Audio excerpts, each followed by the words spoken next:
toutes et à tous, j'espère que vous allez bien. Alors ce week-end, on fête bien évidemment l'automne et qui dit automne dit retour des veloutés grâce à votre Thermomix. Il y a de quoi faire ce cookie dough pour vous donner des idées, mais vous savez qu'à la base de tous les veloutés, il y a un ingrédient très important que l'on achète sous forme de cubes, de bouillon, mais que vous pouvez faire au Thermomix. Donc nous allons réaliser pour ce week-end le fond de légumes. On a tendance à l'oublier, c'est une recette que vous avez dans votre livre de base, Ma cuisine au quotidien, aussi bien pour le TM5 ou le TM6. Et pour le TM31, je crois qu'il y a moyen de le trouver facilement. Allez, on est parti!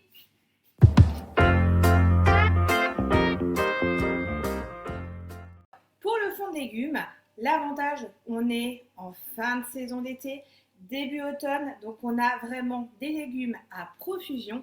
Et l'avantage de son fond de légumes, c'est qu'on vous propose une recette spécifique, mais vous pouvez varier vos légumes. Donc la base de notre fond de légumes, il y a les légumes, le sel et un ingrédient qui va vous permettre aussi de le conserver, il s'agit du parmesan. Je vais commencer par mettre dans mon bol 50 g de parmesan que l'on va réduire en poudre. Je pose mon couvercle et mon gobelet et on va mixer le tout pendant 10 secondes à la vitesse 10. Et votre parmesan, pensez à le râper vous-même grâce au Thermomix. Rien de mieux qu'un fromage râpé fraîchement. Plus de saveur, plus de goût et on sait quel morceau on aura râpé. Je transvase le parmesan dans un récipient et je poursuis ma recette. On va commencer par mettre dans le bol, alors là on vous propose 200 g de céleri branche, vous pouvez également prendre du céleri rave. Après l'avantage du céleri, là le branche on va le couper en morceaux, faites de même avec le céleri rave, mais il va donner un petit peu de piquant, du goût à votre fond de légumes.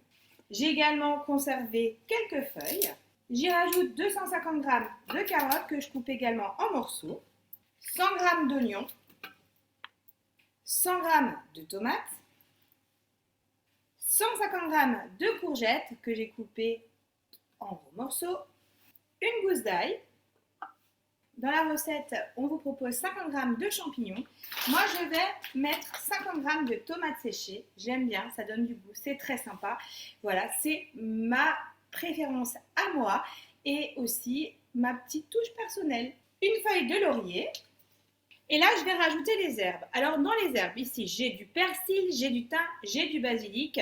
Vous pouvez également, je vous l'ai dit tout à l'heure, mettre de la livèche, d'autres herbes, de la sauge, celles que vous avez dans votre jardin. Avant les premiers gels, profitez-en. Une petite parenthèse aussi, alors il commence à faire froid, les nuits vont être plus fraîches, on va se rapprocher de zéro et si vous reste des aromates dans votre jardin, pensez à les retirer et à les hacher grâce à votre Thermomix. Vous lancez votre vitesse à la vitesse 7-8 et à travers le trou du couvercle, vous jetez vos herbes pour les hacher de manière homogène. Vous pouvez les conserver soit dans des bacs à glaçons pour avoir des petits cubes à mettre dans vos sauces, dans vos pâtes, dans vos soupes lorsque vous voudrez justement les aromatiser. Ou vous pouvez très bien les conserver hachés dans un sachet de congélation et les prendre au fur et à mesure. Ça se défait très facilement. Je rajoute ici donc du persil. J'effeuille mes branches de thym frais et quelques feuilles de basilic. J'insère mon couvercle sans le gobelet et là je vais lancer pendant 10 secondes à la vitesse 7 en m'aidant de ma spatule pour me permettre d'homogénéiser le mixage de mes légumes. J'obtiens une pâte qui sent très bon d'ailleurs. Je vais racler les parois de mon bol pour pouvoir récupérer les légumes qui auraient pu se loger sur les parois. Et là, je vais y rajouter 120 g de gros sel.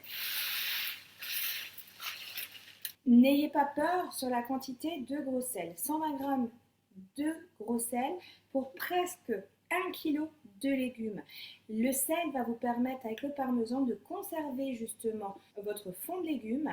Donc, il faut quand même respecter et c'est ce qui va vous permettre de doser vos veloutés, vos cuissons des pâtes. Vous les salez, allez, 2 petites cuillères à café de fond de légumes. Tout ça va vous permettre d'aromatiser vos sauces, vos cuissons et vos veloutés.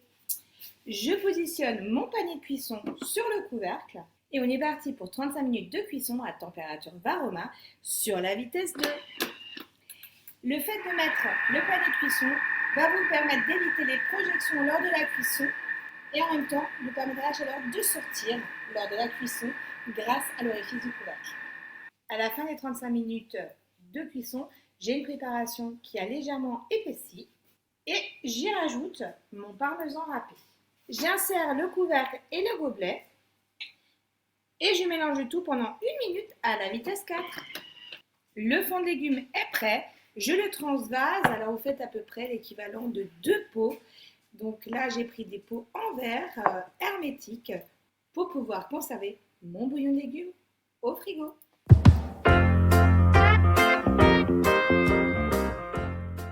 Ça y est, les fonds de légumes sont prêts. Donc vous voyez, j'ai l'équivalent de 2 pots que je vais laisser refroidir et mettre au frigo.